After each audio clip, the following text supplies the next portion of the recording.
ஒருங்கமைந்த நேரிய சமன்பாடுகளை தீர்க்கும் முறைகள். இதுக்கு பல வழிமுறைகள் இருந்தாலும் நமக்கு பெரும்பாலும் வடிவியல் முறையிலையும் இயற்கணித முறையிலையும் தான் வகைப்படுத்துகிறோம். வடிவியல் முறைக்கு வரைபட முறையை யூஸ் பண்ணுறோம். இயற்கணித முறையில் பிரதியிடல் முறை, நீக்கல் முறை, குறுக்கு பெருக்கல் முறைங்கிற 3 முறையை யூஸ் பண்ணி செய்கிறோம். இப்போ ஃபஸ்ட்டு பிரதியிடல் முறையை பற்றி பார்க்க போகிறோம்.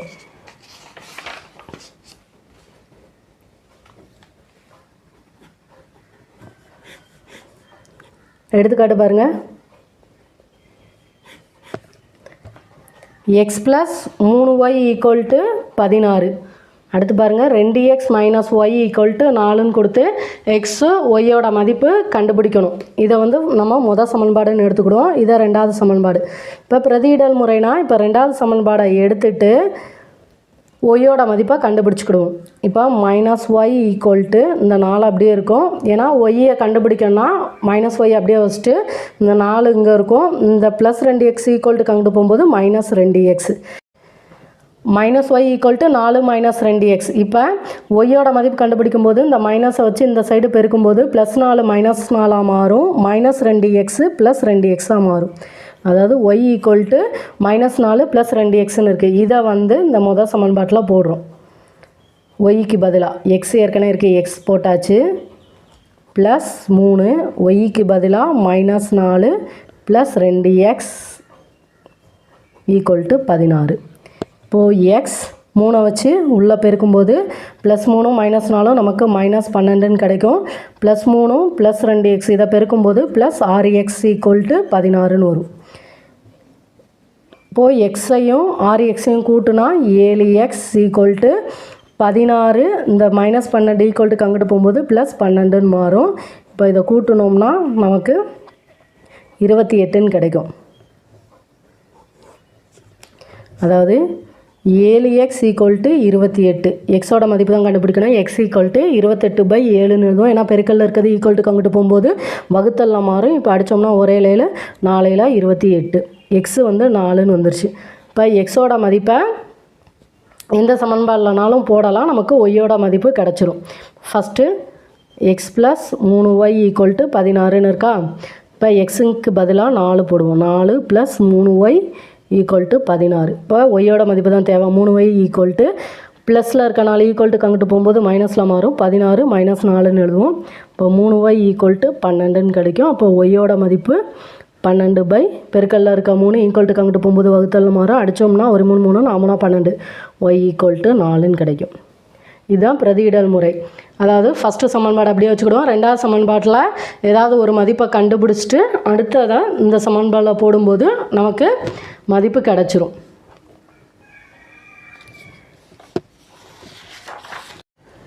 அடுத்து எடுத்துக்காட்டு 3.49 பாருங்கள். ஓர் ஈரிலக்க எண்ணின் இலக்கங்களின் கூடுதல் 5.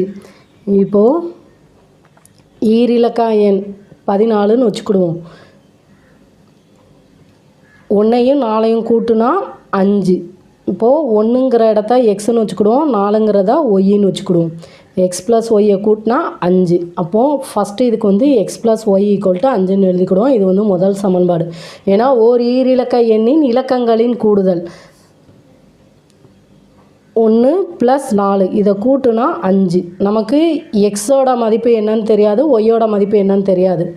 அதனால தான் X plus Y equal to 5ன்னு எழுதியிருக்கோம். அடுத்து பாருங்கள், அதன் இலக்கங்கள் இடமாற்றப்பட்டால், இப்போ 14ங்கிற நம்பர் இருந்ததுன்னா இதை எப்படி பிரித்து எழுதுவோம்? 10 + 4ன்னு தான் எழுதுவோம். ஏன்னா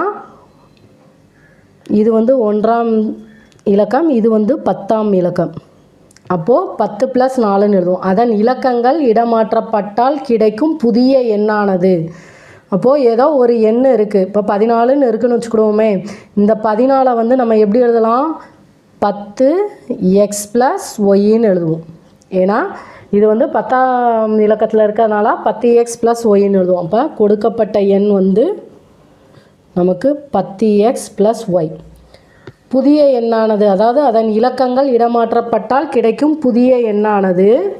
இப்போ புதிய எண் இடம் மாறுச்சுன்னா 10y + x. இந்த புதிய எண் கொடுக்கப்பட்ட எண்ணை விட 27 குறைவுன்னு சொல்லிட்டாங்க. இப்போது கொடுக்கப்பட்ட எண் வந்து தான் பெரிய நம்பர், புதிய எண் வந்து பெரிய எண்ணை விட 27 கம்மியாக இருக்குன்னு சொல்லிட்டாங்க. அப்போ சமன்பாடு எப்படி எழுதுவோம்? 10x + y, அதாவது கொடுக்கப்பட்ட எண் தான் பெருசு, புதிய எண்ணை விட 27 அதிகம். ஏன்னா பாருங்கள், அதன் இலக்கங்கள் இடமாற்றப்பட்டால் கிடைக்கும் புதிய எண்ணானது கொடுக்கப்பட்ட எண்ணை விட 27 குறைவு. இப்போது கொடுக்கப்பட்ட எண் 50ன்னு வச்சுக்கிடுவோம். இப்போ புதிய எண் வந்து 40ன்னு கிடச்சிச்சின்னா இப்போ கொடுக்கப்பட்ட எண்ணை விட 10 வந்து கம்மியாக தான் இருக்குது. அப்போ இதோட 10 கூட்டுனா நமக்கு கொடுக்கப்பட்ட எண் கிடச்சிரும். அதனால தான் 10x + y = கொடுக்கப்பட்ட எண் இது, புதிய எண் வந்து 10y + x 27 கம்மியாக இருக்குன்னு சொல்லியிருக்காங்க. அப்போ 27 கூட்டினா தானே நமக்கு கொடுக்கப்பட்ட எண் கிடைக்கும். அடுத்து பாருங்கள், XY எல்லாம் ஒரு சைடு கொண்டு போயிடுவோம். 10x + y, இந்த 10y = இங்கிட்ட வரும்போது -10y + x = கொண்டு வரும்போது -x = 27. இப்போ 10xலேருந்து x போச்சுன்னா 9x, அடுத்து -10y + yனா -9y = 27. இப்போ எல்லாத்தையுமே 9ஆல் வகுக்கலாம். இப்போ x - y = 3. இது வந்து ரெண்டாவது சமன்பாடு. இப்போ பாருங்கள், x - y = 3. இப்போ x = 3, இந்த -y = இங்கிட்டு போகும்போது +y மாறும். இப்போ எக்ஸோட மதிப்பை அங்கே போடலாமா? எக்ஸுக்கு பதிலாக 3 + y, இங்கே +y இருக்குது, = 5. ஒய்யும் கூட்டினா 2y = 5 + 3 = அங்கிட்டு போகும்போது -3. இப்போ y = 5லேருந்து 3 போச்சுன்னா 2, இந்த பெருக்கல்ல இருக்க 2 = அங்கிட்டு போகும்போது வகுத்தல்ல மாறும். அப்போ y வந்து 1ன்னு கிடைக்கும். y 1ன்னு கிடச்சிச்சு. இப்போ முதல் சமன்பாடில் போடுவோம். x + 1 = 5. இப்போது x = 5 - 1. இப்போ எக்ஸோட மதிப்பு 4ன்னு கிடைக்கும். பாருங்கள், நமக்கு கொடுக்கப்பட்ட எண் வந்து 10x + y, 10னா 10 × xங்கிற இடத்துல 4 + yங்கிற இடத்துல 1. இப்போ 40 + 1 41. இப்போ இடம் மாற்றணும் அப்படின்னா 14ன்னு வரும். இப்போ 41லேருந்து 14 கழிப்போம். 11லேருந்து 4 போச்சுன்னா 7, 3லேருந்து 1 போச்சுன்னா 2. இப்போ ஆன்சர் வந்துருச்சா? 27 குறைவுன்னு சொல்லியிருக்காங்கல்ல. இப்போ இலக்கத்தை இடம் மாற்றணும் அப்படின்னா நமக்கு 14ன்னு கிடைக்கும். இந்த 14ங்கிறது கொடுக்கப்பட்ட எண்ணை விட 27 கம்மி. சம்மெல்லாம் ஒரு தடவைக்கு 2-3 தடவை செஞ்சு பாருங்கள், ஈஸியாக இருக்கும்.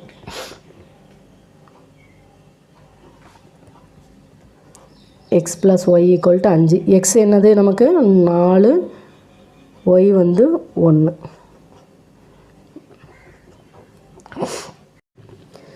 அடுத்து பாருங்கள், பயிற்சி 3.11ல் ஃபஸ்ட்டு இது வந்து பிரதியிடல் முறையில் தீர்க்கன்னு சொல்லி கொடுத்தது வந்து 2x - 3y = 7. அடுத்து 5x + y = 9. இது முதல் சமன்பாடு வச்சுக்கிடுவோம். இது ரெண்டாவது சமன்பாடு. இப்போ ரெண்டாவது சமன்பாடை எடுத்து ஏதாவது ஒரு மதிப்பு கண்டுபிடிச்சிக்கிடுவோம். y வந்து கண்டுபிடிச்சி வச்சுக்கிடுவோம். y = இந்த 9 அப்படியே வச்சுப்போம். +5x = வரும்போது -5x மாறும். இப்போ ஃபஸ்ட்டு சமன்பாடில் yக்கு பதிலாக 9 - 5x போடலாம்.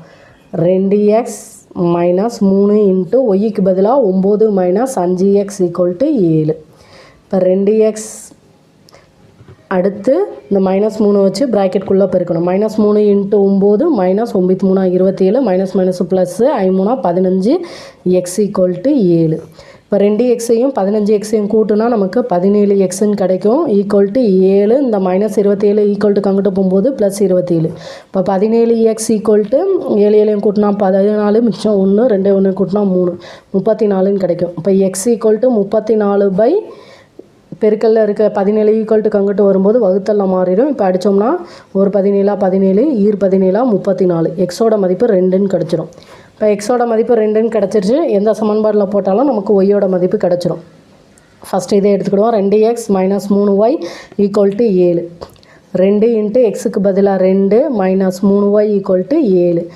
2 4 minus 3y equal to 7 minus 3y equal to plus 4 equal to அங்கிட்டு போகும்போது மைனஸ் 4 மாறும். இப்போ மைனஸ் 3y ஈக்குவல் டு 7லேருந்து 4 போச்சுன்னா 3. இப்போ y ஈக்குவல் டு 3 பெருக்கல்ல இருக்க மைனஸ் 3 ஈக்குவல் டு அங்கிட்டு போகும்போது வகுத்தல்ல மாறும். 3 3 கேன்சல் ஆயிரும். மைனஸ் 1. இப்போ மைனஸ் மட்டும் இருக்கறனால y ஈக்குவல் டு மைனஸ் 1. இப்போ எக்ஸோட மதிப்பு 2, ஒய்யோட மதிப்பு மைனஸ் 1. அடுத்து ரெண்டாவது பாருங்கள். 1.5x plus 0.1y equal to 6.2. அடுத்து 3x minus 0.4y equal to 11.2. இது வந்து ரெண்டாவது சமன்பாடு. இப்போது நம்ம ரெண்டாவது சமன்பாடு எடுத்து எக்ஸோட மதிப்பு கண்டுபிடிச்சிக்கிடுவோம்.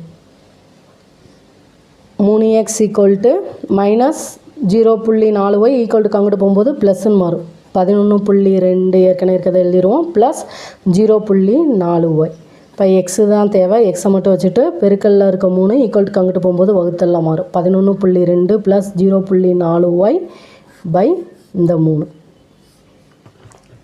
இப்போ பாருங்கள், எக்ஸோட மதிப்பை ஃபஸ்ட்டு சமன்பாட்டில் எழுதுவோம்.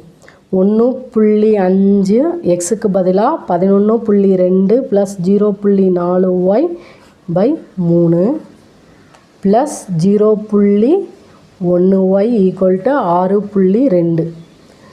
இப்போ பெருக்கல்ல இருக்கல அடிக்கலாம்ல. 1 3 3 5 3 15. ஒரு ஸ்தானம் தள்ளி இருக்கிறனால ஒரு ஸ்தானம் தள்ளி புள்ளி வச்சிரும். இப்போது இதை பெருக்கணும்.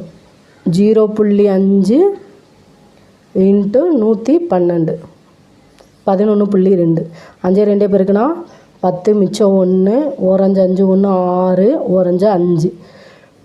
நமக்கு இங்கே ஒரு ஸ்தானம் தள்ளி புள்ளி இருக்குது, இங்கே ஒரு ஸ்தானம் தள்ளி புள்ளி இருக்குது. அப்போ 2 ஸ்தானம் தள்ளி புள்ளி வைக்கும்போது 5.6 கிடைக்கும். அடுத்து 0.4 இன்ட்டு 0.5 5 4 பெருக்குனா 20. இங்கே ஒரு ஸ்தானம் தள்ளி இங்கே ஒரு ஸ்தானம் தள்ளி, அப்போ 2 ஸ்தானம் தள்ளி புள்ளி வைக்கும்போது ப்ளஸ் 0.2ன்னு வரும். அடுத்து ப்ளஸ் 0. இங்கே ஒய் இருக்குது 0.2y plus 0.1y equal to 6.2. இப்போ இதை கூட்டும்போது நமக்கு 0.3y ஈக்குவல் டு இந்த 6.2 எழுதிடுவோம். இங்கே ப்ளஸ்ஸு 5.6 ஈக்குவல் டு அங்கிட்டு போகும்போது மைனஸ் 5.6ன்னு வரும். இப்போ 6.2லேருந்து 5.6 கழிக்கணும். இங்கே 5 12 6 0. இப்போ 0.3y ஈக்குவல் டு 0.6ன்னு வரும். ஒய்யோட மதிப்பு தான் கண்டுபிடிக்கணும். ஒய் ஈக்குவல் டு 0.6 பை 0.3ன்னு வரும். ஏன்னா பெருக்கல்ல இருக்கிறது ஈக்குவல் டு அங்கிட்டு போகும்போது வகுத்தெல்லாம் மாறும். இப்போ நமக்கு புள்ளி எடுக்கணும்னா கீழே வந்து 10ஆல் பெருக்கும்போது மேலேயும் 10ஆல் பெருக்குவோம். இப்போ நமக்கு 6/3ன்னு கிடைக்கும். 1 3 3 2 3 6. இப்போ ஒய்யோட மதிப்பு 2. இப்போ ஒய்யோட மதிப்பை 2 ஃபஸ்ட்டு இதில் போட்டோம்னா 1.5x plus 0.1 into 2 equal to 6.2. இப்போ பாருங்கள், 1.5x ப்ளஸ் 2 ஒரு ஸ்தானம் தள்ளி புள்ளி இருக்கிறதுனால ஒரு ஸ்தானம் தள்ளி புள்ளி வச்சுருவோம். 6.2. எக்ஸை மட்டும் ஒரு சைடு வச்சுட்டு இந்த நம்பரை ஈக்குவல் டு அங்கிட்டு போகும்போது மைனஸில் மாறும். 1.5x equal to 6.2 minus 0.2. அப்போ கழிச்சோம்னா 1.5x ஈக்குவல் டு 6ன்னு கிடைக்கும். அடுத்து எக்ஸோட மதிப்பு தான் தேவை. எக்ஸ் ஈக்குவல் டு 6 போட்டுருவோம். பெருக்கல்ல இருக்க 1.5 ஈக்குவல் டு அங்கிட்டு போகும்போது வகுத்தல்ல மாறும். 6/1.5. கீழே வந்து இந்த புள்ளி வச்சதை எடுக்கும்போது 10ஆல் பெருக்கும். இப்போ மேலேயும் 10ஆல் பெருக்கும். அப்போ நமக்கு 60/15ன்னு கிடைக்கும். இப்போ 3ஆல் அடித்தோம் அப்படின்னா 5 3 15 2 3 6 0. அடுத்து 5ஆல் அடித்தோம்னா 1 5 5 4 5 20. இப்போ எக்ஸு வந்து 4ன்னு கிடைக்கும். ஒய்யோட மதிப்பு 2, எக்ஸோட மதிப்பு வந்து 4.